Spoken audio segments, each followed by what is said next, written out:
Hey everyone, it's Mike Andes, and you're listening to the Business Bootcamp podcast. Today, I'm going to be using the whiteboard. So if you're just listening, definitely want to watch today's video because we're going to be going over how you can actually predict the profit on a landscape job or a mowing job or any type of service-based business. You can predict and know very accurately the profit of a job before you even get the job done. Instead of guessing, instead of throwing up numbers, you'll actually have a very, very accurate, down to the penny, knowing what you're going to actually make in profit on a landscape job. Before we get into the show though, a big thank you to today's sponsor, which is Gusto. If you haven't already, go to gusto.com/bootcamp. Try out their software completely free for 90 days, where you can actually have an app and your employees can clock in and out of, but also see where their money goes on each of their paychecks. Go check it out today, gusto.com/bootcamp. Let's jump into it. Very excited about this. So we're going to go over some numbers that I wrote down on my notepad. See, look at this. All right.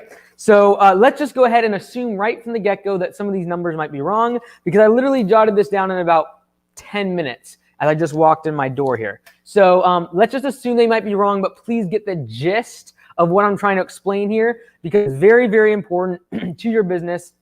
And in my opinion, the biggest downfall of most landscaping and lawn care businesses is that they forget to know their numbers. They either forget them or they just completely ignore what their numbers are and knowing what those numbers are. I'm going to make sure that my audio is okay. All right, we are good, because last time I spent the entire time jumping into Q&A and then it was atrocious. So we're talking about knowing your profit before the job gets started. And I think that a lot of the reason why a lot of landscapers do not know their numbers is we're just growing so fast, and like the numbers are changing from month to month. Like you can't say, okay, over the course of a year, I was 15% profit margin. It's really difficult to say that, because one month you were 30%, the next month you were 5%, the next month you were 55%. Like you're up and down and you don't really understand, and you're growing so fast. Like at the beginning of the year, your overhead was very negligible because you started by yourself. And then by the end of the year, you have 3 employees and you have a lot more overhead and there's a lot more cost involved. So let's go ahead though and break down something that I think is so fundamentally important. And that is knowing your cost of goods sold, knowing your profit margins, knowing what your overhead percentage is. Okay. So I'm going to show an example, a real example. I shouldn't say a real example. It's a fake example of a real company. There you go. So I'm going to just make up some numbers and we're going to use these for this example. All right. So first of all, let's go ahead and do, this is for last year. So last year's numbers here for this landscaping company. We could name it something, but we're not that creative. Okay. So revenue for last year was $300,000. You know, this type of video gets like hardly any views usually. So if you can hit the like button, I would appreciate it, because if you don't have equipment or you don't have a reaction video, I don't get a lot of views. So I'd really appreciate a like on these in-depth number-based videos, okay? So profit on this company, and feel free to screenshot this one when I'm done, because we are going to do multiple whiteboards and you're going to want to probably remember this data. All right, so the profit from last year is $40,000, and that's a function of percentage would be 13%. You're like, oh, that's not very good. Okay, well, this is after the owner has been paid, and we're going to assume this owner is still out in the field.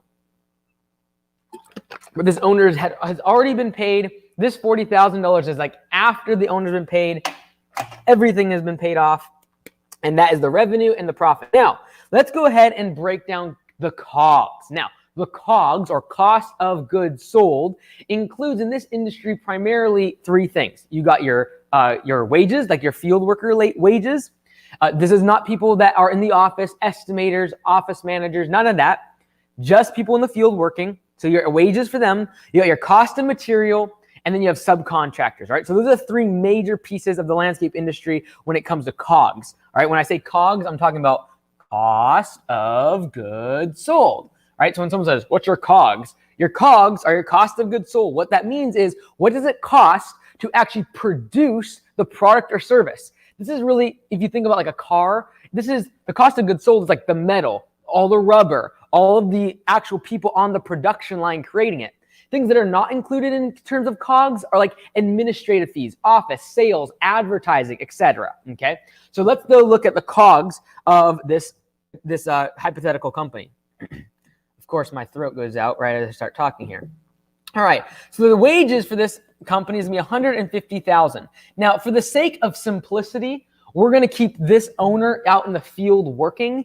And so his wages are going to be included inside of the COGS, okay? But if he was out of the field, like being an estimator, he didn't actually do any work, like producing the service itself, he would not be considered inside the COG equation. But we don't want to overcomplicate things, because basically his wages would eventually shift over to becoming overhead as the company grows and he is no longer in the field. Okay, so if you're not in the field, if you have a bigger company, which I know most of us listening right now are in this $300,000 zone, so I'm not going to do $1 million business where the owner's wages are not in COGS. They would be in overhead. All right, stick with me. If you just joined me, you might have to watch some of the previous stuff just to get caught up. All right, now we're going to talk about cost of material. So again, I'm looking at last year's data to get these numbers, okay? So I did $300,000 in revenue, profited $40,000, which is a 13% margin.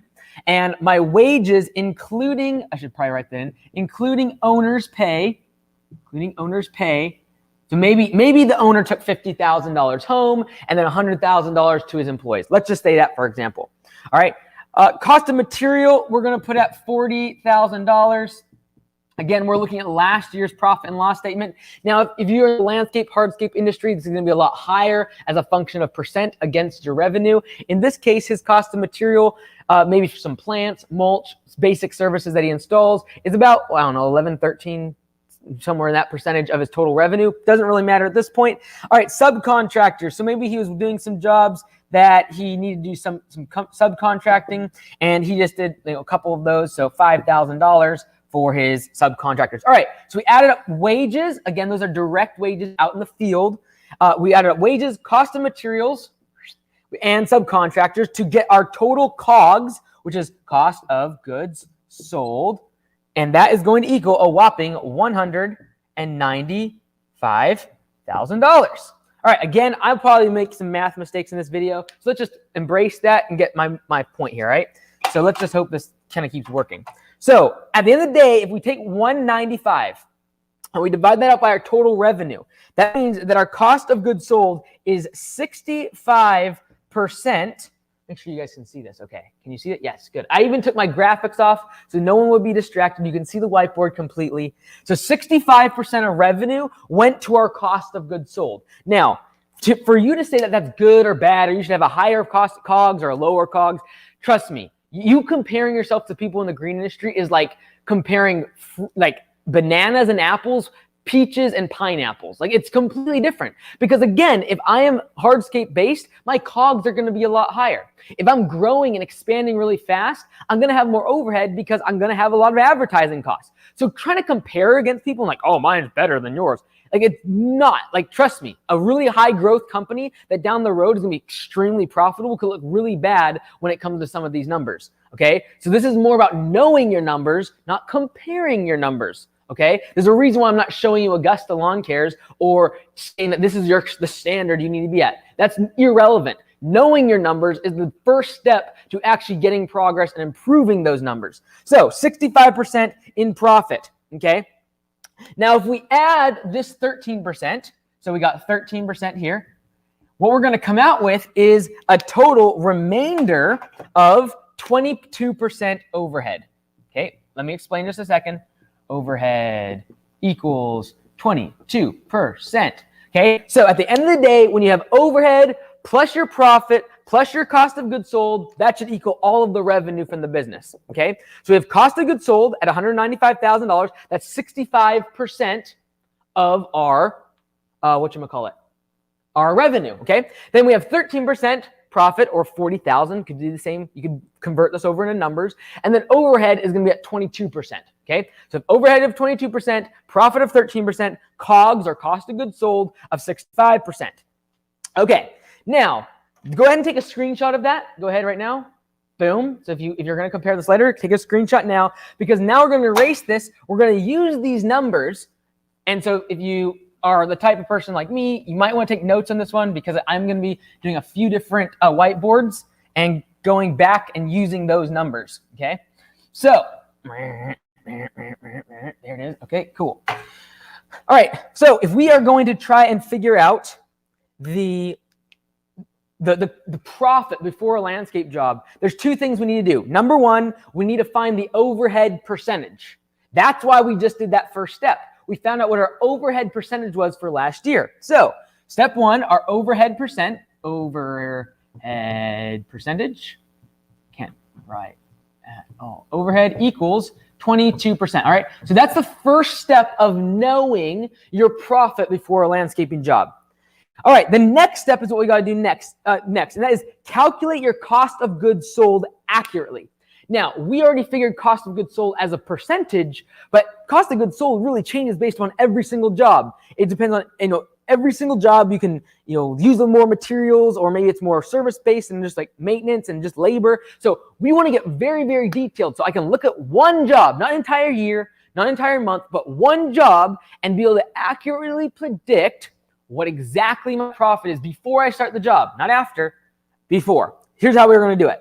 So we're going to assume that we're going to have a $1,200 cleanup. Wipe this out. So we have a $1,200 cleanup. All right, you know what? Let's say a mulch install.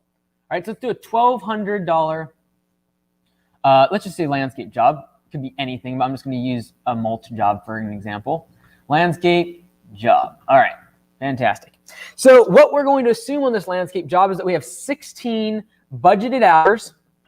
So 16 man hours on this property, and we're going to charge the customer, just for the sake of easy numbers, $50 per hour. Okay, this is our cost to the customer and where our budgeted hours are on our estimate.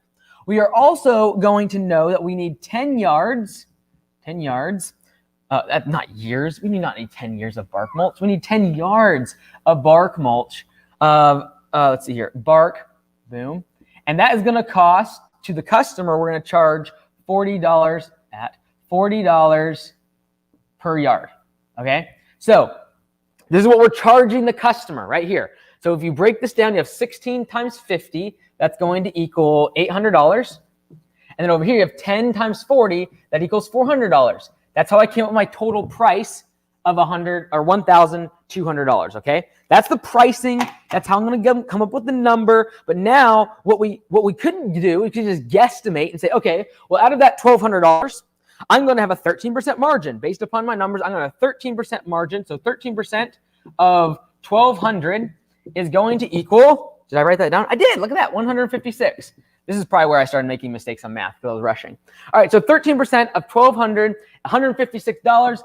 I could say in my just, the calculations we made so far that $156 is going to be the profit for this job.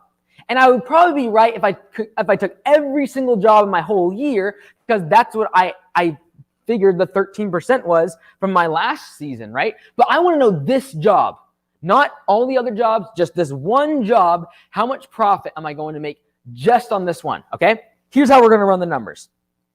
What we're going to do is, instead of just, throwing out, okay, $800 for labor, $400 for materials, charge them $1,200. Instead of doing that, we're going to actually look a little bit deeper. We're going to look at our costs, okay? So those 16 budgeted hours that we're charging the customer, it's going to cost us $18 per hour for labor, okay? In labor. So let's do in labor. That is going to cost us, now we're breaking down our costs on this one job, okay? This is going to cost us $288 in labor. $288 in labor, okay? So we're taking 16 multiplied by 18, if my math is correct, is $288 in labor. We're then going to look at the cost of the materials, because this is what we're charging the customer, including material markup, which everyone should be charging, okay? Very good. That's how you do overhead recovery. That is a different video for a different time. But right now, we're focused on the fact that 10 yards of material, not years, I keep doing that, yards of material to us, because we buy it from a supplier, is going to, let's just say, for example, cost $25 per yard. And that is going to be for the bark. All right, so for bark equals, if we do the math correctly, 10 times 25 equals $250 in materials. See, this is the type of video where if you joined halfway through, you're going to be so confused right now, and you're going to have to, go back. I can see right now the numbers, like people coming in and it's leaving. So you're going to have to watch the beginning and get the whole story, all right? But let's look at this now, all right? This is going to make sense. We got 16 budget hours. We're charging the customer $50. We know that labor is going to cost us $18. Therefore, the total cost for this job is going to be $288 in labor, okay? 10 yards of bark at $25 in our cost per yard of bark is going to be $250 in materials. Now, we need to assume the fact that we're going to have overhead. So let's just assume that overhead is what we were able to calculate up here, which is 22%. So 22%, which is going to equal 22% of 1,200 is, wait, did I do that wrong? 22%, I did something wrong. No, that's right, $264. $264 in overhead is now going to be the cost on this one job. I know exactly what it's going to be, all right? So now what that means is I have my cost of goods sold, my COGS, which is my labor, my materials. I don't have any subcontractors, so there's my COGS. Then I have my overhead right here.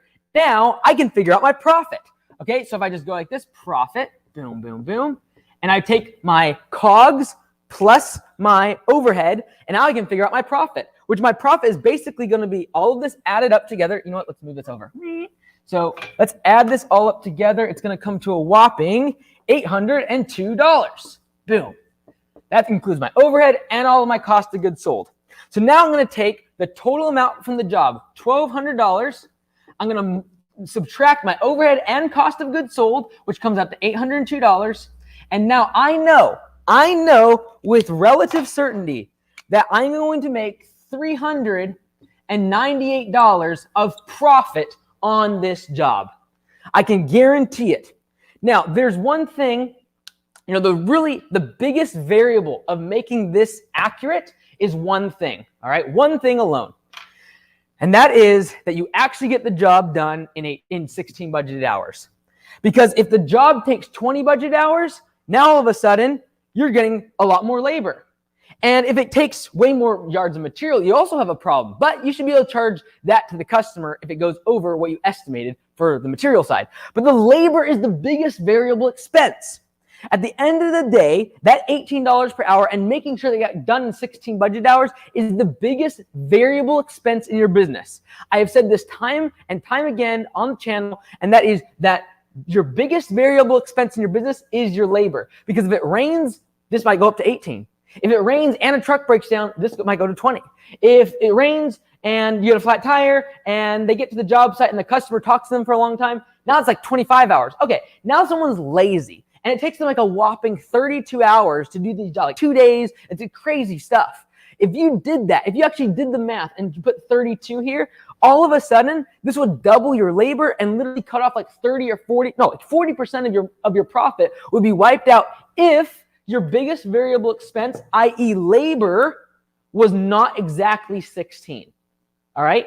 Now, some of you are like, well, what if they go under? Well, yeah, then you make more profit. But the bottom line is, in order to be able to accurately predict your profit, you need to be able to make your biggest variable expense fixed. You're like, how do you do that? That's what pay for performance is.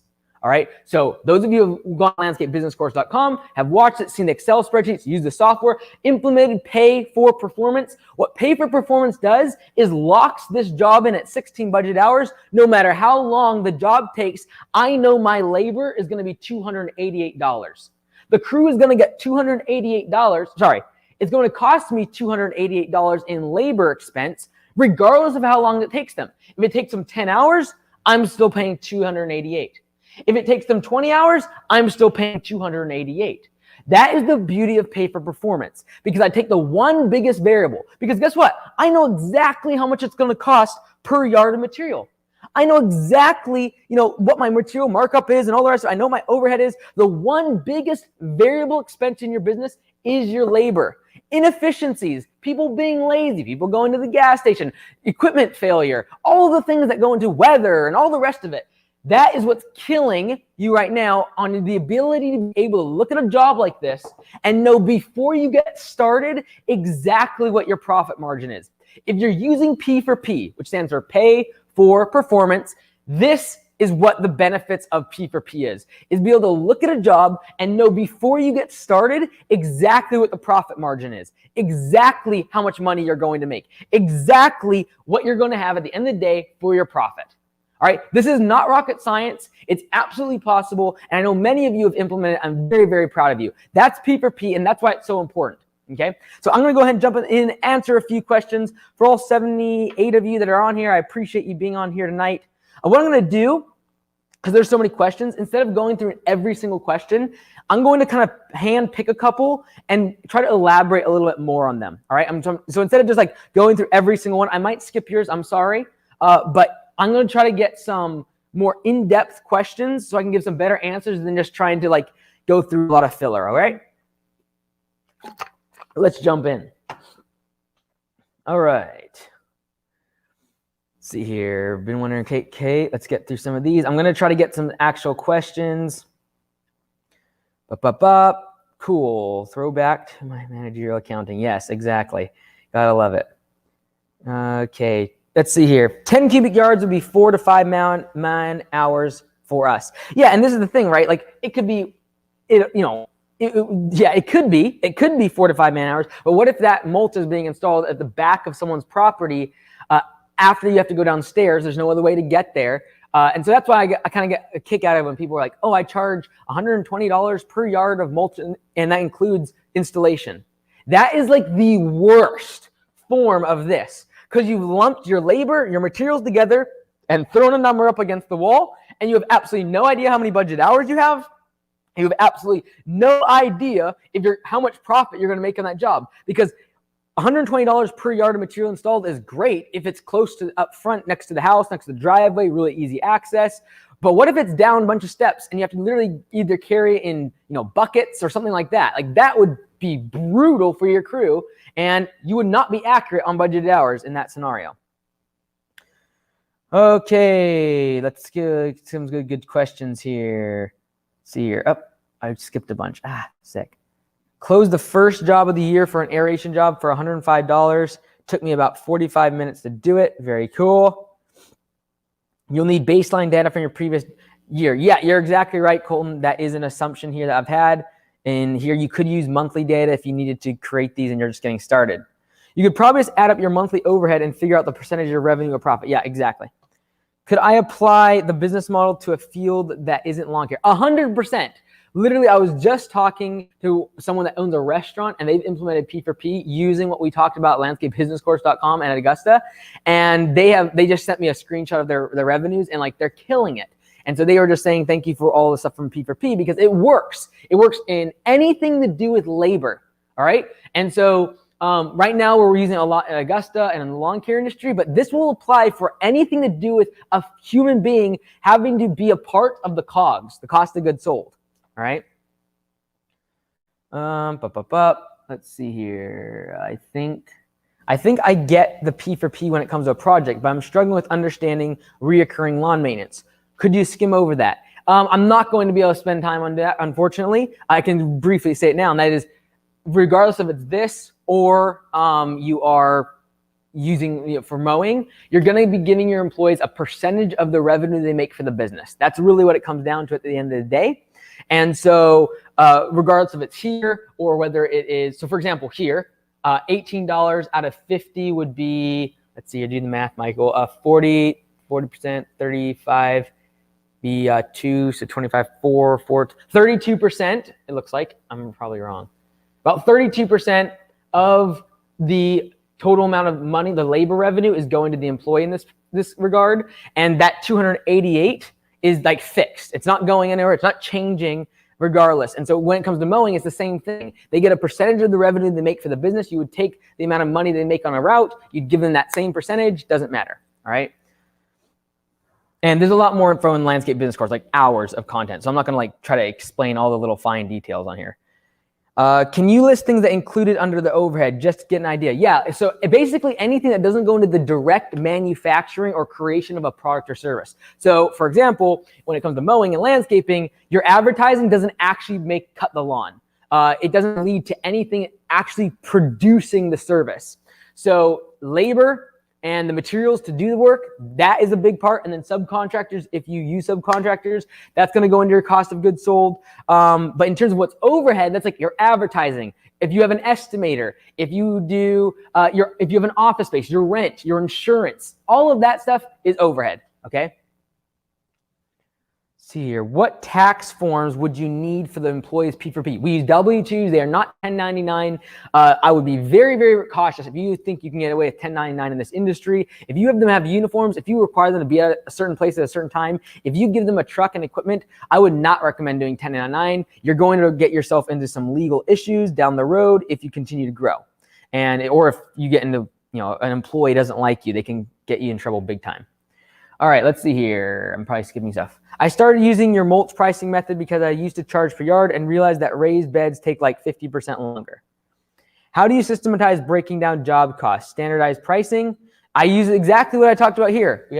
We're literally calculating our cost of goods sold, right? So I have my cost of goods sold for my labor and for my materials. That's your costs for the job. But then up here, I have standardized pricing based on my hours and my materials. These would be the fixed, or like the standardized pricing is cost per hour and the materials, because that's what's actually going into the job. Not how many square feet in the job is, not how many cubic feet, none of that. It's how long is it going to take me, how much materials. That is my COGS, time and materials. All right? That's the most accurate way, in my opinion. Would like an alert before these live vids. If you said, you got to subscribe to the channel and hit the little bell button. If you hit the little bell button, you'll get a notification I'm going live. I try to do it like 10 or 15 minutes before. Okay, click the bell. Yes. Any cost that doesn't change. Okay, let's see here. Colton, you're referring to fixed cost. So a fixed cost is anything that doesn't change. Traditionally, this is going to be things like your rent. It's going to be like your payments on loans. It's going to be insurance. Basically things that if you do absolutely no work tomorrow, you still have to pay for. All right, you still have to pay for all of those things. Those are fixed expenses. Variable expenses, the biggest one in this industry is going to be labor, and then you're going to have materials, because if I do a lot more work, I'm going to need a lot more mulch, or I'm going to need a lot more materials. So materials and labor are your biggest variable expenses. But the thing about materials is I know the price per unit. When it comes to labor, I don't know how efficient someone's going to be. I don't know if they're having a good day or bad day, or if the weather's good or bad. That's why I can make that fix with P4P, where they get a set amount for their performance, and they get a percentage of the revenue. I already know what that is. Doesn't matter how they feel, the weather, like anything like that. It just always is fixed. How would you determine a fair and competitive pricing based on location?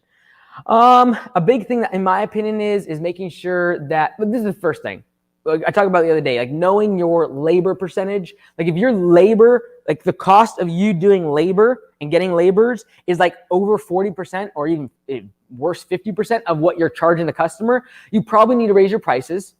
In terms of what is the real determinant is, watch the last video, because the real determinant of whether or not you're charging too much is your close ratio. If you're charging $50 an hour, for example, and closing 90% of your jobs, I would recommend you raise your prices. It's probably going to bring your close ratio down. Now, if your close ratio is 20% or 15%, there's a good chance, all variables set aside and held equal, that you are charging too much and you've priced yourself out of the competition. All right. Can you move on the side again for a screenshot? Oh, you want a screenshot? Okay, I'm going to do it in like 3, 2, 1. Boom, screenshot, do it. There it is. Okay, so let's see here, back to my comments. My brother had a landscaping biz, and his biggest problems are time, milking, and low prices. 100%. The reason that you cannot create a sustainable business with sustainable profits and consistent and predictable profits is because you have a variable expense in this equation. All right, because literally, like, let's just do a little bit of math. Okay, let's do a little bit of math. We've already cracked up all these numbers. We might as well run some more numbers. Okay, so let's assume that we priced the job that's supposed to take 16 budget hours. Oh, Michael, you're going to get people being mad at you. You're going to get people being mad at you. Take off the banners. Take off the ads. Okay, so let's assume with this job, we budgeted it to be 16 hours. Now let's assume that this person had a bad day. They were on Snapchat. They stopped at a bunch of gas stations, took a really long lunch break, maybe even take a little snoozy in the truck for the little lunchy breaky, and had some nice little dreams while they were supposed to be working on the job, on the clock. So instead of it taking 16 hours, now, so maybe there's 3 guys that showed up at this job. So if you just take 16 divided by 3, that's like, it should have taken them like 5.25 hours to get this job done, right? 3 of them on a 16 budget hour job. But let's say there's 3 of them and it takes them like 10 hours. So like 30 hours, 30 man hours are spent on this job. All right, 30 man hours and we're paying them $18 an hour because we're not using P for P, and we're just paying them by the hour. All right, $18 per hour times 30. Michael, do the math. 30 times 18 equals $540. So now instead of paying $288, we have to pay $540. Again, I don't really look at this as a massive issue because this is going to stay the same. They install the same 10 yards, okay? Same 10 yards. The only thing that changes for most of us is the labor, the amount of hours it takes. All right, 30 instead of the 16. Now we have 540 in labor, 250 in materials. We still have the same overhead percentage, but now when we add up our numbers, the total cost on this is going to be plus 264 equals. Now the total cost on this stuff is going to be 1,054. All right, now when I do my mathy and I go 1,200 minus 1054, I'm going to come out with 146. 146. All right, so let me just get this straight. We are literally going from $398 of profit on this one job all the way down to 146. Guess what? That is less than half of the profit. Okay, 398. If half of that was taken away, half my profit was gone, I'd be at $200 in profit. I'm less than that. Okay, my profit is literally going to get cut. More than half of my profit is going to go bye-bye because someone was lazy. Someone, was on Snapchat. They were dinking around. They did not be efficient. They had to come back to the shop because they forgot some materials. They had to come back to the shop because we forgot shovels and a wheelbarrow.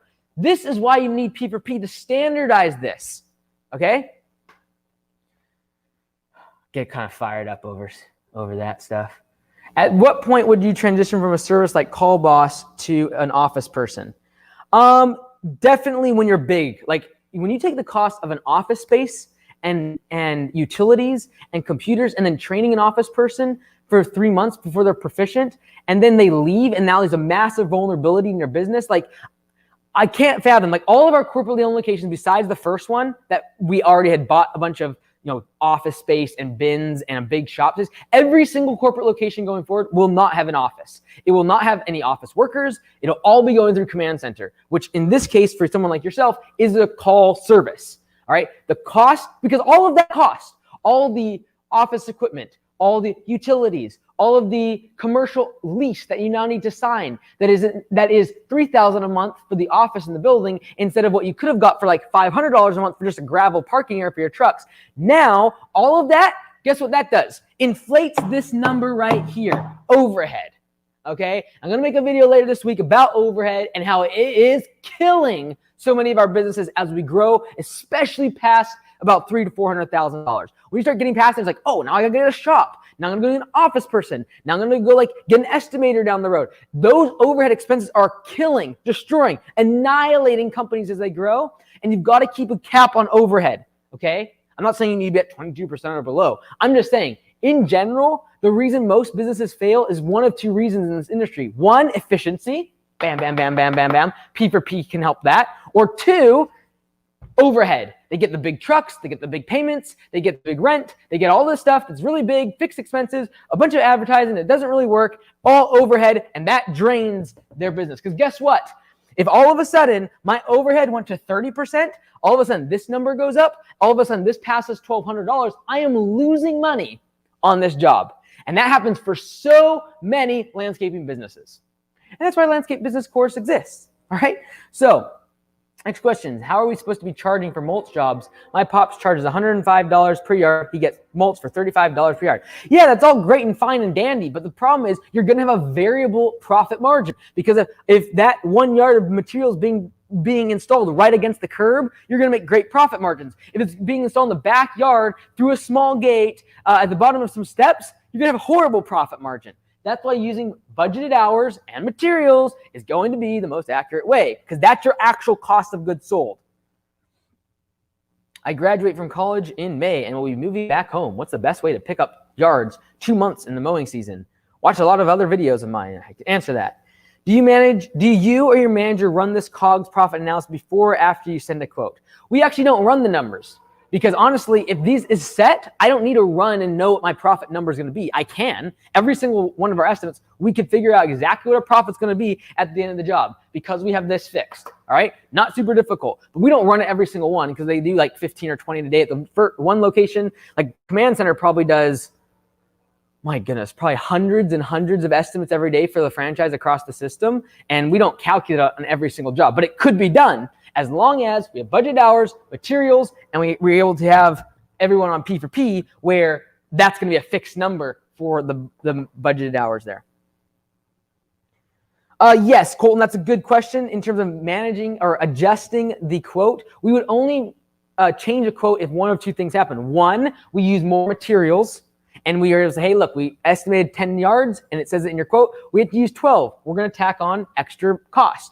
Or they ask us to do more stuff that's going to require either more materials or more labor, and that is going to be a work change order. And that's either before the job, like before they accept, or during the job, which kind of seems like you're kind of talking about. And that is definitely going to be a work change order where we charge more money. Now, if there's an error in the quote, we're usually going to, we're just going to take that in the mouth. Right? If we make a mistake and say, oh, it's only going to take 10 man hours and it actually takes 16 and we underbid the job, we're going to absorb that issue. With P for P, it really is absorbed by the workers, and that's the balance you have to have. Because if I only budgeted 10 hours on this job and it took them 16, I'm still only going to pay a set amount of labor.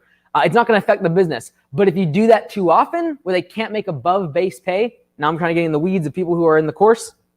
If you do that too often, you're going to lose their trust and they're not going to like P for P and they're going to revolt. So you want to make sure that like 4 out of 5 of your estimates, they can actually beat the budgeted hours. But if we make a mistake, it really falls on the crew, and they just have to realize that they got to get to the next job and just try to beat those ones, right? Like there's always the next job where you can win. Occasionally an estimator makes a mistake. They're humans and their budgeted hours are a little bit off. All right. Hey, Mike, I run solo. What percentage of my income should I put towards taxes next year? A good question. What you should do, because you're solo, you're probably their sole proprietor or an LLC. What you should do is figure out and guesstimate how much profit you're going to have at the end of the year. Let's say, for example, you are running a business and it's going to be $50,000. You're going to have $50,000 in profit at the end of the year after all of your deductions, after you've paid yourself, all the rest of it. Not pay yourself. My apologies. I'm thinking corporation for a second. My apologies. If you're an LLC or a sole proprietorship, you're going to look at just the bottom line net profit, including what you pay yourself, plus any profits at the end of the day. You're going to assume, okay, let's say at the end of the year, I'm going to make $50,000 in profit. Okay, what's my tax bracket going to be at 50%, at $50,000? Let's say it's 20%. Okay, well, I need $10,000. I'm going to need $10,000 in taxes to pay taxes at the end of this year. That's 20% of 50,000. I'm going to make sure I save up $10,000 throughout the year. All right. I'm not going to go buy a big truck and a bunch of equipment in the fall and get below that threshold of 10,000. All right. That's what you want to do. Kind of estimate what your profits are going to be, figure out what tax bracket you're going to be in, and back yourself out of that. I know it would be less than 10,000 because there's brackets going up to that. I understand you'd have a standard deduction, so it's going to be probably more like 7,000. Okay, I'm using this as an example, but yes, you have a standard deduction that would take like $12,000 off. Depending if you're married, it would be more. So you could actually be paying a lot less in taxes than 10,000. But that's a good way, in my opinion, to budget for it. So you'd always have some money left over. Okay, so I understand there's brackets that go up to say 20%, and you get a standard deduction and all the rest of it. But just keep in mind, you'd rather save too much for taxes than not enough. So if P for P helps labor costs stay fixed and you know your overhead costs stay around the same too, does it mean your profit consistently stays around $25 an hour in this scenario? Let me check. No, it does not. Because if $25 per hour, no, because okay, I see what you're saying. So you're saying that if I charge the customer $50 per hour and should I be assuming that's $25 per hour of profit? No, I can't say that because I still have the cost of materials involved. And P for P, for example, in this scenario, $18 is like 35% of this number up here. All right. So what you could say in terms of what you're trying to say here, Xavier, is that my labor expense is a set percentage of my labor revenue, That is what P for P does, okay? It does not mean that you have a set profit percentage as a function of this hourly rate, okay? Because there's other things involved with profit, like overhead recovery through the use of bark. No, I took the price of bark from $25 per yard. I'm charging 40, right? So that's going to affect the profitability of this job. But what I am doing is I'm fixing the labor expense as a percentage of the labor revenue, okay? Because the employee gets a percentage of the labor revenue from the business, from the job that they do. Okay, I recently discovered your channel. Could you briefly touch on one-click estimating? Yeah, basically you want to be able to every single month be sending estimates to all of the people in your database to be able to try to get more estimates. And the idea is that you take friction out of the sales process, and they can click one button and ask for an estimate. So at Augusta Lawn Care, we have a button. That's why I call it the one-click estimate email, is because they click one button and that triggers an automation that asks for an estimate. And a lot of times they don't even have to set up an appointment. We don't have to contact them again. We can either do a drive-by or have data enough to be able to give them a core aeration or fertilization treatment prices or whatever it might be. So the reason that's so important is because you keep those customers warm and you're able to constantly be upselling people. With home offices becoming more popular, do you think in the future it's going to be standard to hire an office person that works from their own home, save dollars on some overhead, but lose some control? I do think it is going to become more and more popular. My problem with this is, like you said, losing control. Your office person, as you begin to grow and actually be able to afford one, becomes much, much, much more important to the business. From scheduling and invoicing and customer satisfaction and resolving issues and fighting fires and damage cases and yellow slips and running P for P. There's a lot of stuff an office person's got to do. It's a very underappreciated position, in my opinion, especially as the company grows.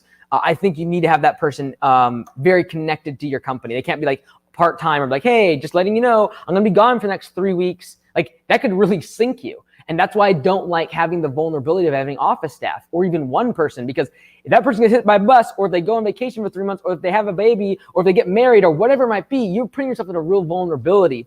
That's why I like calling services. That's why we have Command Center for the franchisees. And so, yeah, thoughts on Google Guarantee? I really like it. It's really awesome. Make sure you're going to have to get licenses and stuff like that. Usually you got to be legal, which again, weeds out a lot of your illegal competition.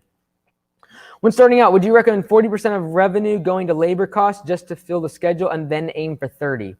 I don't think so. What I would do if I was you, because, okay, this is a good question. Thaddeus, what I would do is keep it at a number you want to stay at forever, because you're not going to be able to lower that percentage when you have employees. If you have employees and you're like, we're giving you 40%, and then a year later, you're like, okay, we're moving that to 30. You can't do that.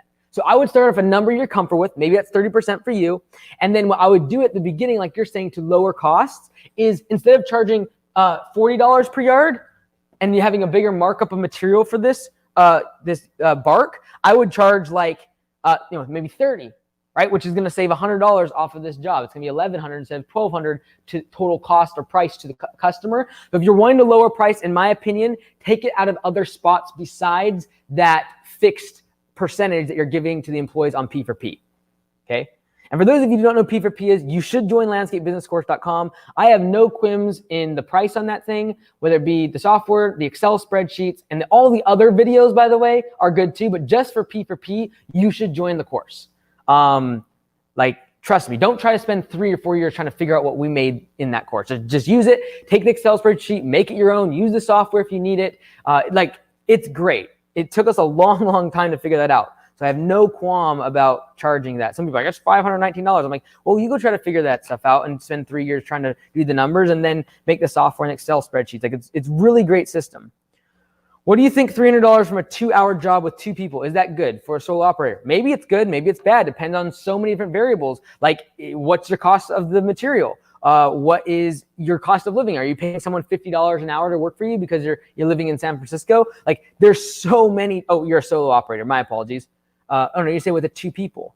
Yeah, it's good. There's so many variables. Is that job 2 hours away from your core competency and your core route? Then it's not good, right? So there's so many different variables.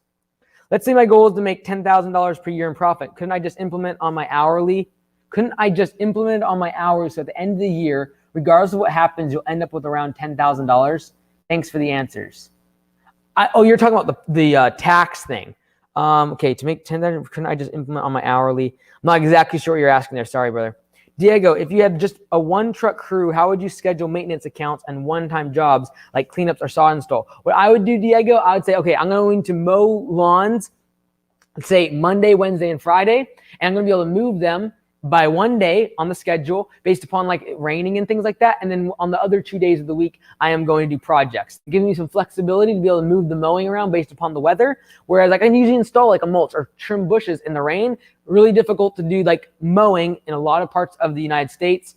In our market, we get so much rain, we have to keep mowing. We have to stay on the schedule. It doesn't really do a whole lot for us to try to get around it. But that's kind of what I like to do in terms of scheduling is like a Monday, Wednesday, Friday, moving from like left to right in your market so that it's all systematic. Like I hate when people are like, okay, we're going to mow on Monday and like here and then here and then here and then here. And then like Wednesday here and then here and then here and then here. And like, it's like just scattered. It's like just roll the dice on where they're going in that direction. Start from one side of your market, move to the other or top down, whatever. In my opinion, finish up somewhere around your shop. And so at the end of the week, if you're trying to wrap up the loose ends and people are coming back from projects, you can send them out on a mowing route just to help finish up the route for that week.